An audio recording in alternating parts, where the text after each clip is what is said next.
Something dramatic. And in the Sri Lankan cricket team, they felt they'd found it. An unofficial rebel team maybe, but the first black side to ever play the South African Springboks. Cricketing history had been made, they claimed. Unfortunately, though, it didn't pull the spectators. As cricket, the Sri Lankan tour was not a success. Wretched shot there by Ranasinghe. Head was up, got himself into an awful mess. Particularly noticeable how badly across the line he was playing. 106 for 4, facing a deficit of 381. Rodney Hartman, 702 Sports at Newland. But politically, it was a masterstroke.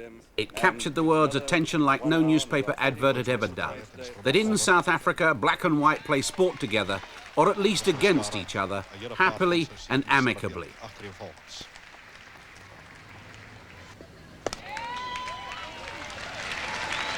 To carry it off required a high degree of organisational skill, many secret dealings, and not a few bent truths. A task ably handled by the president of the South African Cricket Union, Joe Permensky.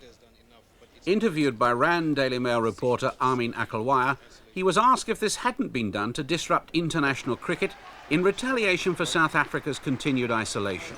Well, that's an unfair criticism, and one which seems to be freely bandied about by those who wish to discredit the efforts of the South African Cricket Union.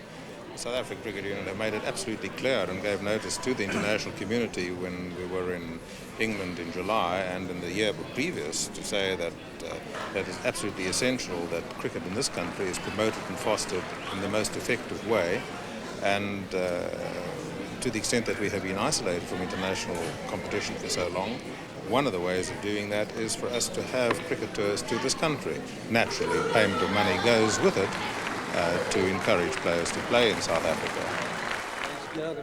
Quite a few members of South Africa's cricketing establishment feel uncomfortable about this attempt to buy themselves back into international competition.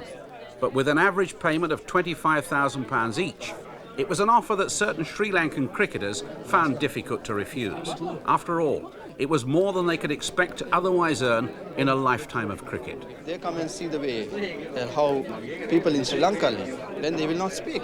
Then they will say certainly they are trying to make a living. I had to feed my family.